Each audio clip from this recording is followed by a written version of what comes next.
କୁକୁର ଛେଳି ଦୁଇ ସାଙ୍ଗ ଥାଆନ୍ତି। ଛେଳି ଚରିବାକୁ ଗଲେ କୁକୁର ତା ସାଙ୍ଗରେ ଯାଏ। ଦିନେ ଛେଳି ଚରିବାକୁ ଏକା ଯାଇଥାଏ।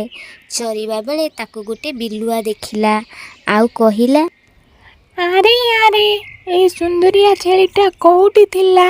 କାହିଁ ଆଗରୁ କେବେ ତ ଦେଖିନଥିଲି। ଆକୁ ଦେଖି ପାଟିରୁ ଲାଳ ଗଡ଼ି ପଡ଼ୁଛି। ଆ ସହିତ ଟିକେ ଖେଳ କରି ଖାଇଲେ କେମିତି ହୁଅନ୍ତା? ପୁରା ମଜା ଆସିଯାଆନ୍ତା। ହେଲେ ଆକୁ ଧରିବି କେମିତି? ଦେଖେ କେହି ନାହାନ୍ତି ତ? ନା କେହି ନାହାନ୍ତି। ଯାଏ ଛପି ଛପି ଧରି ନେବି।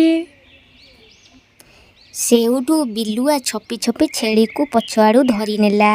ଛେଳି ଚିତ୍କାର କରି ତାର କୁକୁର ସାଙ୍ଗକୁ ଡାକିଲା, ନା ନା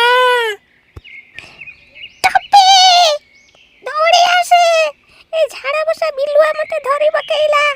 ଛାଡ଼େ, ଝାଡ଼ା ବସା ବାଡ଼ି ବସା ବିଲୁଆ ମୋତେ ଛାଡ଼ କହୁଛି। ଆରେ କହୁଛି ଛାଡ଼ ମୋତେ। ଆରେ ଏମିତି କ'ଣ ହଉଛୁ ସୁନ୍ଦରୀ?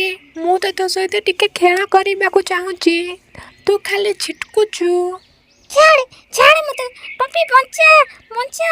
କିଏ କୋଉଠି ଅଛ? ନାଇଁ ଆସ। ଏ ରହିଜଳେ ବିଲୁଆ ମୋତେ ମାରିଦେବ। ଏମିତି ଛେଳି ଚିତ୍କାର କରୁଥାଏ, କିନ୍ତୁ ବିଲୁଆ ଛାଡ଼ୁ ନଥାଏ। ଛେଳି ଜୋରରେ ଚିତ୍କାର କଲାବେଳେ ତାର ସାଙ୍ଗ କୁକୁର ଶୁଣିଲା। ଆରେ ଇଏ ତ ମୋ ସାଙ୍ଗର ସ୍ୱର ଭଳି ଶୁଭୁଛି। କ'ଣ ସେ କିଛି ବିପଦରେ ପଡ଼ିଯାଇନି ତ? ଯାଏ ଦେଖେ। ଆରେ ଇଏ କ'ଣ ବିଲୁଆ ନା କ'ଣ? ଆରେ ହଁ ତ, ବିଲୁଆ ମୋ ସାଙ୍ଗକୁ ଧରିଛି। ତାକୁ ଛାଡ଼ିବିନି, କାମୁଡ଼ି କାମୁଡ଼ି ମାରିଦେବି। ଏ ବିଲୁଆ ମୋ ସାଙ୍ଗକୁ ଛାଡ଼ିଦେ କହୁଛି, ନହେଲେ କିଛି ଭଲ ହବନି। ମୁଁ ନ ଛାଡ଼ିଲେ ତୁ ମୋର କ'ଣଟା କରିବୁ? କ'ଣ କରିବି? ଦେଖିବୁ କ'ଣ କରିବି? ଏ ଚାଚା, ତୋ ଭଳିଆ କୁକୁର ବହୁତ ଦେଖିଛି। ହଉ ଆସେ ବେ, କ'ଣ ଦେଖେଇବୁ ଆସେ। ବିଲୁଆ ଏମିତି କହି କୁକୁରକୁ ଡାକିଲା। ତାପରେ ଦୁହେଁ କାମୁଡ଼ା କାମୁଡ଼ି ଲାଗିଲେ। କାମୁଡ଼ା କାମୁଡ଼ିରେ ବିଲୁଆ ଆଉ କୁକୁରକୁ ପାରିଲାନି। ସେଉଠୁ ବିଲୁଆ ଗୋଟାଏ ପାଡ଼ ପାଡ଼ିଦେଲା। ତାପରେ କୁକୁର ଛାଡ଼ି ଦେଇ କହିଲା, ଛି ଛି, କି ଗନ୍ଧ! କି ପାଡ଼ିଲା ଏ ବିଲୁଆ। ଗନ୍ଧରେ ମୋ ନାକ ଫାଟି ଯାଉଛି। ଏ ବିଲୁଆ କ'ଣ ଖାଇଥିଲା କେଜାଣି? ଲାଗୁଛି ମାସେକ ହବ ବୋଧେ ଛାଡ଼ା କରିନି। ସେଉଠୁ କୁକୁର ଏମିତି ହେବା ବେଳେ ବିଲୁଆ ଛୁ ମାରିଲା ଆଉ କହିଲା, ଓହୋ, ବଞ୍ଚିଗଲି। ଯାହା ହଉ ଠିକ୍ ସମୟରେ ପାଡ଼ିଦେଲି। କୁକୁରଟା ମୋତେ ଛାଡ଼ିଦେଲା, ନହେଲେ ମାରି ପକେଇଥାନ୍ତା। ଏମିତି କହି କହି ବିଲୁଆ ପଳେଇ ଗଲା।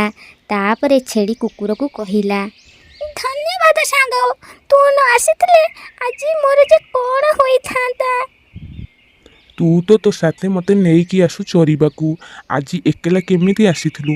ଆରେ ମୁଁ କ'ଣ ଜାଣିଥିଲି ଏ ବିଲୁଆଟା ଧରିବ ବୋଲି। ହଉ ଯା ହେଲା ହେଲା, ଆଉ କେବେ ଏକଲା ଆସିବୁନି ହେଲା। ଏବେ ଚାଲ ଘରକୁ ଯିବା। ପ୍ରକୃତ ବନ୍ଧୁ ଏମିତି ହୋଇଥାନ୍ତି।